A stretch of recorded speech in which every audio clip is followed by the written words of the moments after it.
and to find that consecutive sentences are not disproportionate to the seriousness of the offender's conduct. Facts in this case show innocence, not guilty. This defendant has not accepted responsibility for what he did, and he has shown no remorse in this case. But Larry, you did this to yourself, and you did this to us.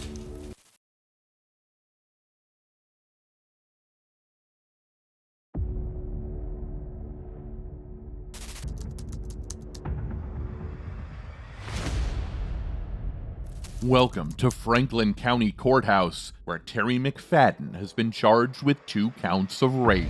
McFadden and his wife were both running the in-home daycare where the parents of the children left them during the day for daycare purposes. McFadden admitted in January that he did something very wrong. Just for the sake of his sexual gratification, he destroyed the lives of young children. He pleaded guilty to 2 charges of raping 2 sisters who were 4 and 6 years old when the girls told their parents about the sexual assault that happened in April 2019. According to the reports, McFadden repeatedly touched the girls' genitals and assaulted them.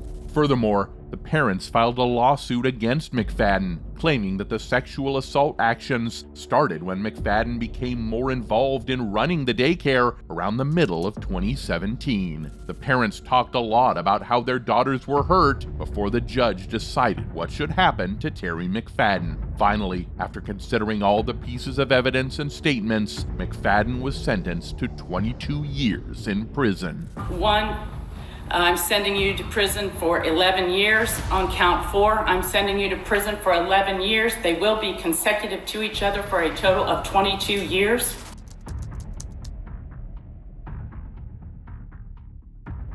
Our second stop is at the Eaton County Courthouse, where Larry Nassar has been charged with 22 counts of first-degree criminal sexual conduct with minors and child pornography. He was an American doctor who worked with athletes. He sexually assaulted and took advantage of many young girls, especially those on the gymnastics team.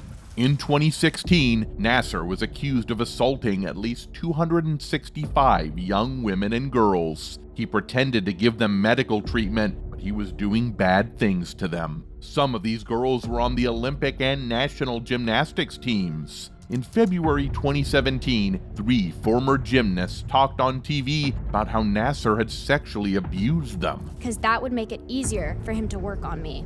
And within minutes, he had his fingers in my vagina.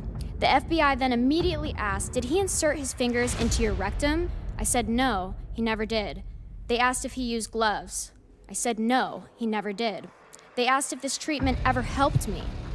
I said no, it never did. This treatment was 100% abuse and never gave me any relief. They also claimed that the training camps where they practiced gymnastics were not a good place. They called it an emotionally abusive environment. It made it easy for Nassar to do bad things to the gymnasts, and the girls were scared to speak up about it. Rachel Den Hollander, one of the victims and one of the first women to talk openly about Nassar, said in court in May 2017 that Nassar had sexually abused her during 5 visits to the doctor in 2000 when she was only 15 years old. Larry meticulously groomed me for the purpose of exploiting me for his sexual gain. He penetrated me, he groped me, he fondled me, and then he whispered questions about how it felt. He engaged in degrading and humiliating sex acts without my consent or permission, and Larry enjoyed it. In October 2017, Olympic gold medalist Michaela Maroney shared on Twitter using the #MeToo hashtag that Nassar had abused her many times from 2008 when she was 13 years old until she stopped doing gymnastics in 2016. Michaela Maroney then took legal action against Nassar, Michigan State University, the United States Olympic Committee, and USA Gymnastics. In her lawsuit, she said that USA Gymnastics tried to hide the abuse by making her sign an agreement not to talk about it when they paid her $1.25 million.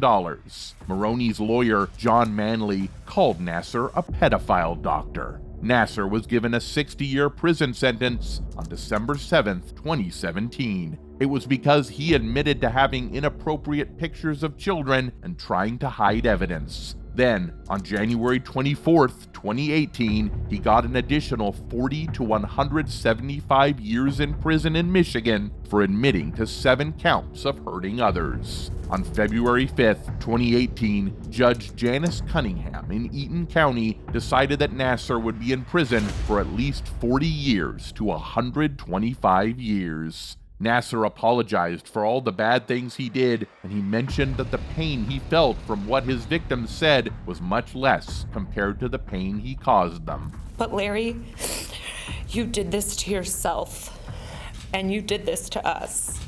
However, the judge thought Nassar had not fully understood how much harm he caused. Nassar's time in state prison started after he finished the time he got for federal child pornography charges. The judge also said that any state sentence Nassar got should be added to the federal sentence, keep him in prison for a very long time.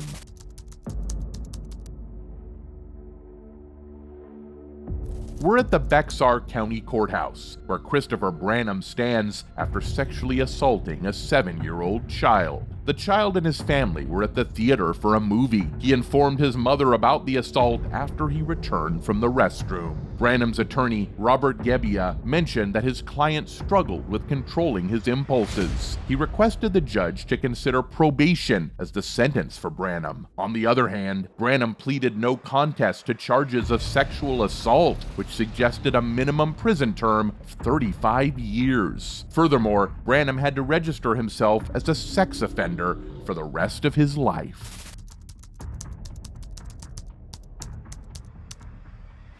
Up next is the Columbia County Courthouse, where a Columbia County jury convicted John Acklin of 1 count of course of sexual conduct against a child, 10 counts of criminal sexual act, 1 count of aggravated sexual abuse in the 1st degree, and 4 counts of aggravated sexual abuse in the 2nd degree. This 56-year-old guy used to live in Livingston, but then shifted to Bandera, Texas. He received the highest possible sentence from Judge Jonathan D. Nichols in Columbia County Court. What disturbed the court the most was the way Acklin assaulted 2 children in Livingston from December 2004 to March 2006. As per the reports, the children were below the age of 11 when the assaults happened. The abuse stopped after Acklin moved to Texas, according to state police. This guy didn't deserve any chance of leniency, and the judge did justice. He sentenced Acklin to 335 years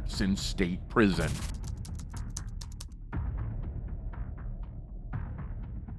Now, let's move towards Strafford County Courthouse, where 29-year-old Christopher Elwell has been charged with aggravated felonious sexual assault. He received a prison sentence of 7.5 to 15 years for sexually assaulting a 4-year-old girl. The incident occurred on June 24th and 25th in Dover when the victim visited a residence where Elwell was staying. This discussion brought one of the most disturbing moments in the courtroom. And that's not just it. What happened next in the courtroom surprised everyone. A man named Josiah Davies reportedly hit Elwell in a courtroom. Elwell had just admitted to doing something very wrong to a 4-year-old in Dover and was given a prison sentence. After Elwell sat down, Davies, standing nearby, suddenly stood up and bumped his head into Elwell's face 2 times. Both Elwell and Davies had their hands and feet tied. Later on, Josiah Davies was accused of forgery and attacking Elwell.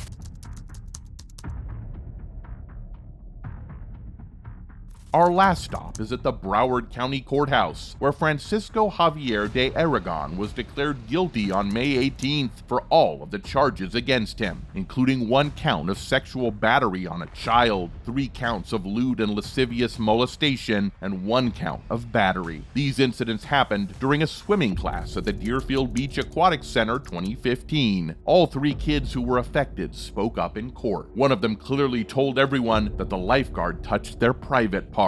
So he put his hand on my private part. And that's not it. There was no remorse and acceptance from de Aragon. He kept saying he didn't do anything wrong. He insisted that any contact might have been unintentional while teaching the kids to float, and they might have misunderstood. However, the jury didn't believe him, and the judge didn't offer leniency. The defendant has not accepted responsibility for what he did, and he has shown no remorse in this case. In the end, Francisco Javier de Aragon was sentenced to 4 life sentences. Moreover, when he was being sentenced, he cried and said, "I love you," to his wife. His wife stood by him constantly and was there with him. That's all, folks. I hope you enjoyed the video. I know you'd love to watch more crazy moments in the courtroom, so subscribe to my channel to keep on getting new updates. Bye.